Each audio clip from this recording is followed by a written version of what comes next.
Fala, meus queridos fãs da geografia, meus geografãs, tudo bem com vocês? Galerinha, vamos começar aqui mais uma aula de geografia, mas antes de começar essa aula, eu queria mostrar para vocês a participação de um dos nossos alunos que criou aqui uma end para o nosso canal. Para quem não sabe, uma end é o que vai encerrar aí o nosso vídeo. Olha só que bonitinho que ficou essa end aí. Geografia by Edmar. Foi top, né? Muito bom. Então, galera, agora sim, vamos para nossa aula aqui. Vamos continuar os nossos conteúdos. Eu sou o Edmar de Figueiredo e esse aqui é o meu canal.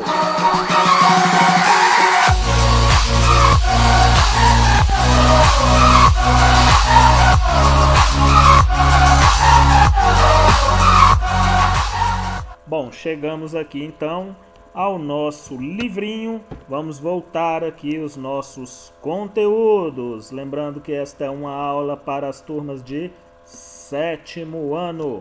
Vamos continuar aqui um conteúdo que já havíamos iniciado, né? Que é população brasileira. E a gente parou aí em longevidade. O que é longevidade? É a capacidade de prolongamento da sua vida, né? Quanto mais a sua vida vai se prolongar, quão longe ela vai chegar, tá certo?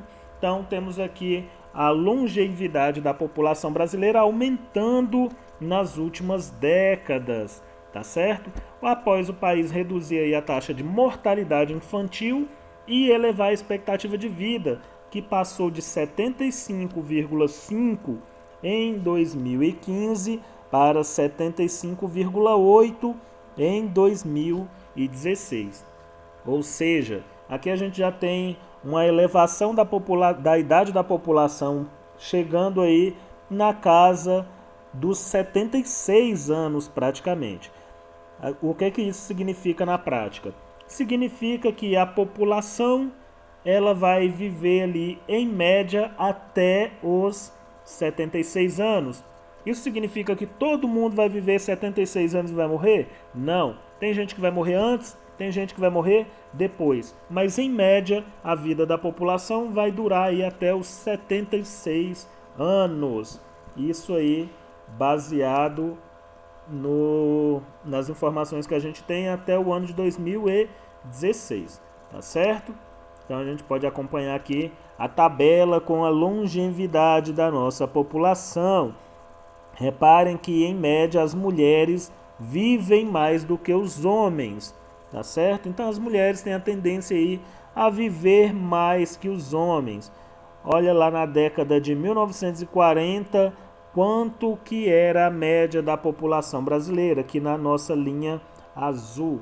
A população ela vivia em média 45 anos, muito pouco. As pessoas morriam muito jovens, né? Tinha pessoas que chegavam na casa dos 80, tinha, mas também tinha uma grande quantidade que nem chegava nos 40, tá?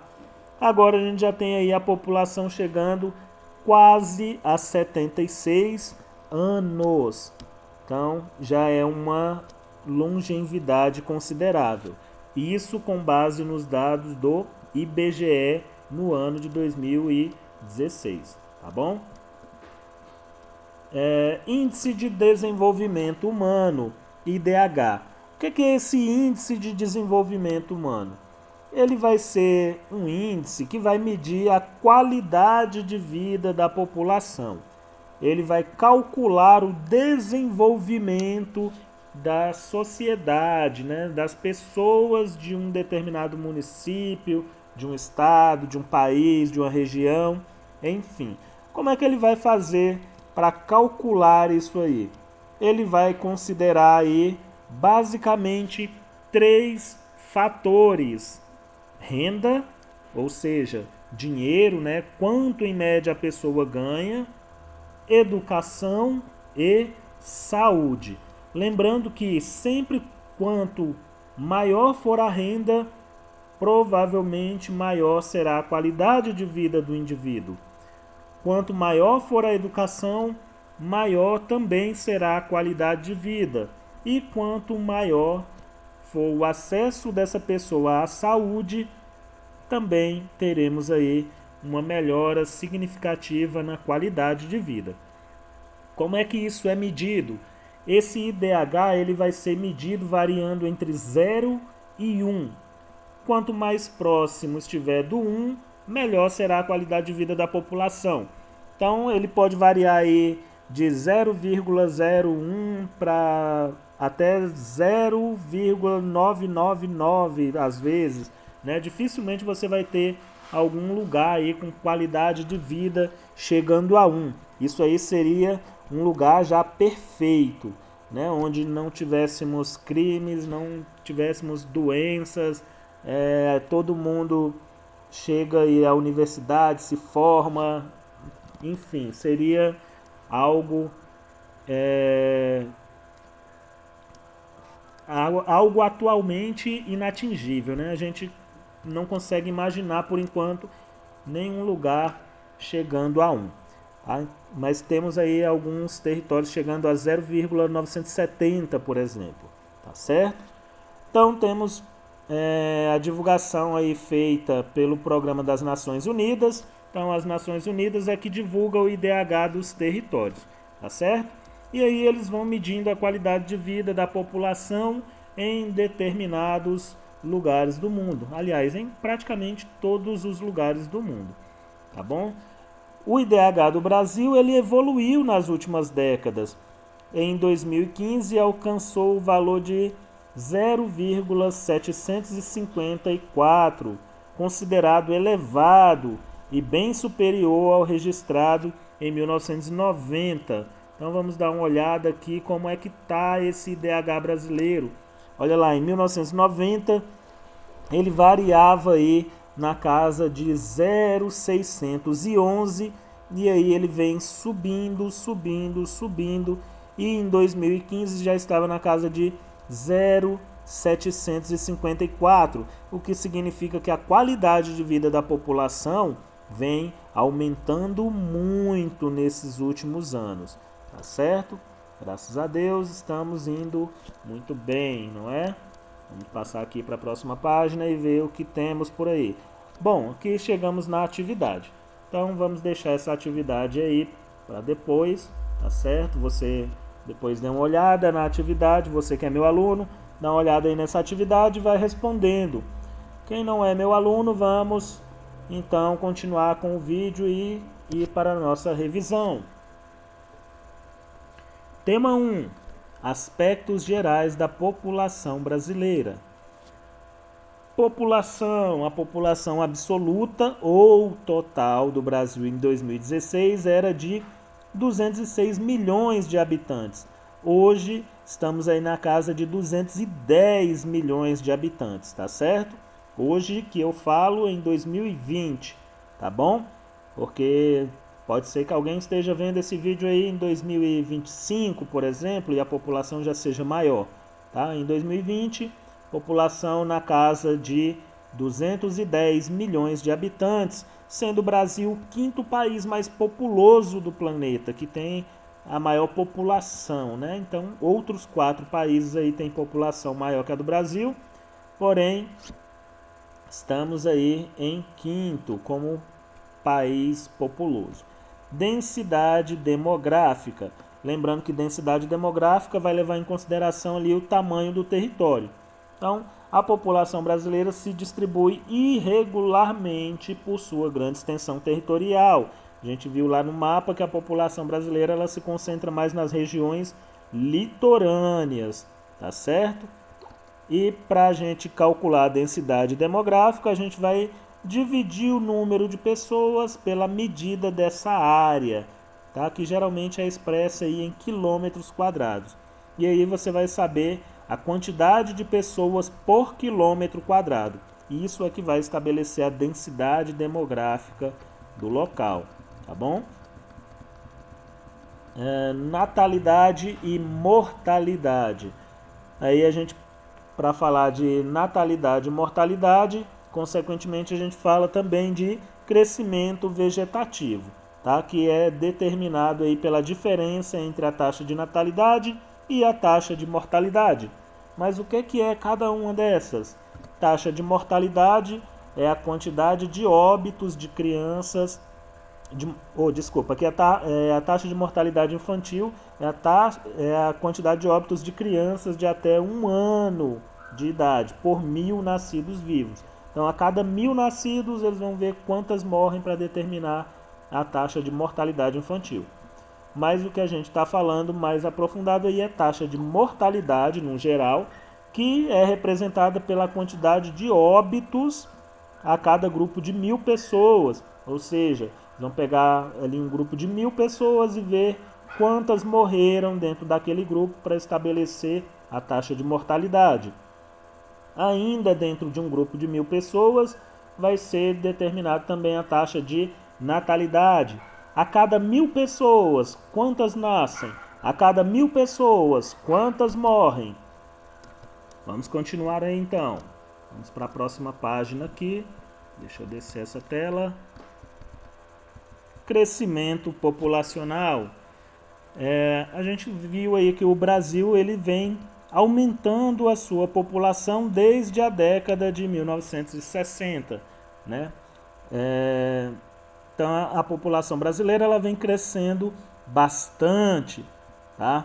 Embora a nossa taxa de fecundidade venha caindo, ou seja, a quantidade de filhos que as mulheres têm em média, tá bom? Então isso vem diminuindo bastante. Temos aqui então uns números mostrando o nosso crescimento populacional, que ele está em queda. Quando a gente fala crescimento populacional em queda, não significa que a população está diminuindo. Significa que o crescimento está diminuindo. A população está crescendo menos. Isso porque a taxa de natalidade ela vem diminuindo. A taxa de fecundidade, na verdade, né? Isso aqui é a taxa de fecundidade, não de natalidade. Então a taxa de fecundidade ela vem diminuindo aí nas últimas décadas, como a gente pode notar aqui, tá certo? Idade e gênero. Para ver idade e gênero, vamos falar da nossa pirâmide etária, que é aquele gráfico que vai representar ali a quantidade de pessoas de uma população, né? A quantidade de pessoas do sexo masculino, do sexo feminino, a idade média de cada uma delas, tá certo? E assim a gente consegue ter uma noção da expectativa de vida, ou seja, de quanto em média a pessoa vai viver, né, naquele território. Continuando, vamos para as desigualdades territoriais. Análise socioeconômica da população, indicadores sociais. Os indicadores sociais são dados que informam geralmente por meio de estatísticas sobre características de escolaridade, acesso a bens e serviços, rendas, entre outras, como por exemplo o IDH, que a gente tinha falado aqui agora há pouco, né, que vai medir a qualidade de vida da população.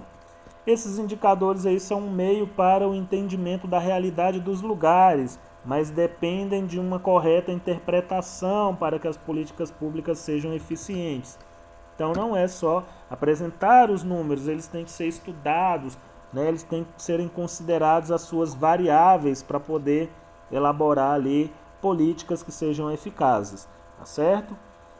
Uma das formas usadas para avaliar a riqueza de um país, município, de um estado, é analisar o PIB per capita, ou seja, é ver a quantidade de dinheiro produzida pelaquele território dividido pela quantidade de pessoas que moram ali. Quanto maior for o PIB per capita, significa que maior seria a riqueza daquele local, tá? Para calcular o PIB per capita, como eu falei, divide-se o produto interno bruto, o PIB, né, que é a soma de todas as riquezas produzidas pelo país, pelo total da população de uma determinada área. Tá bom? Então você vai pegar ali todo o dinheiro de um país, de um território e dividir ele igualmente entre as pessoas para ver qual seria o PIB per capita. Temos aí a questão também da pobreza no Brasil.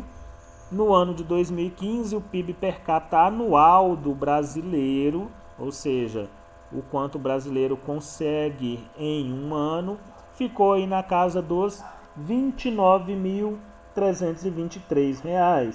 No entanto, esse valor aí não vai traduzir as desigualdades entre os mais ricos e mais pobres, porque ele vai considerar a população como um todo e aí vai dividir igualmente, tá? Só que sabemos que muita gente não conseguiu R$ 29.323 em 2015 e que alguns outros conseguiram muito, muito, muito mais do que isso. Na verdade, continuando aí, ainda segundo o IBGE, em 2016, 25,4% da população brasileira vivia em situação de pobreza, ou seja, um quarto da população vivia na situação de pobreza. Além dos aspectos econômicos, é importante analisar a pobreza com base em critérios relacionados a direitos sociais, como acesso da população a bens, serviços, moradia adequada, internet, etc. e etc. Então, tudo isso aí é considerado para determinar se a pessoa é rica, se ela é pobre, tá certo? Quanto mais acesso ela tem a bens, serviços, maior será ali a sua classificação dentro da nossa faixa ali avaliativa, tá certo? Então, educação, taxa de analfabetismo em 2016, o Brasil foi de 7,2%. Então, 7,2% da população brasileira, o que correspondia a quase 12 milhões de brasileiros, não sabiam ler nem escrever em 2016. Lembrando que aqui estamos falando apenas das pessoas com idade para que já soubesse ler e escrever, tá certo? Não estamos contabilizando aqui crianças, bebês, né? Crianças muito pequenas e bebês, porque é óbvio que eles não vão saber ler. Falta de acesso à educação é um dos problemas que revelam as desigualdades entre brancos, negros, pardos e entre regiões do Brasil. A gente tem um maior acesso à educação em determinadas regiões, em outras o acesso já é mais dificultado. Se você é negro, você já vai ter uma dificuldade também maior. Infelizmente é assim essa questão da desigualdade aqui no nosso país. Não só no Brasil, mas em grande parte do mundo também é assim, tá certo? Longevidade, um país é longevo, é aquele que a população apresenta expectativa de vida elevada, ou seja, que a pessoa vai viver durante muitos anos, que tenha a expectativa de viver durante muitos anos, tá certo? Para isso, precisa ter ali segurança, né, para ter certeza que você não vai morrer ali num assalto ou em alguma coisa do tipo, tá bom? Então tudo isso é considerado para a nossa expectativa de vida. A longevidade da população brasileira vem aumentado aí nas últimas décadas, como a gente acabou de falar, tá certo? Por conta da taxa de redução de mortalidade infantil e da elevação da expectativa de vida, embora isso não tenha ocorrido de maneira igual em todas as regiões. Ainda temos regiões com altos índices de mortalidade. Chegamos ao Índice de Desenvolvimento Humano, nosso IDH, tá certo? Que vai medir a qualidade de vida da população, usando aí três indicadores, digamos assim. Ele vai utilizar a renda, a saúde e a educação para determinar aí a qualidade de vida da população. O IDH vai variar entre 0 e 1, lembrando que quanto mais próximo de 1, melhor a qualidade de vida, e o Brasil vem evoluindo o seu IDH nas últimas décadas, chegou aí em 2015 com o IDH de 0,754, considerado elevado e bem superior ao que foi registrado lá em 1990, que era de 0,611. Bom, galerinha, por hoje é só, chegamos aí ao nosso final. Não esquece de deixar o seu like, não esquece de compartilhar o vídeo, independentemente de se vai ser para algum colega ou não. Vamos compartilhar para todo mundo tem direito à educação, tá certo? Então, é isso aí, valeu, falou, é nóis!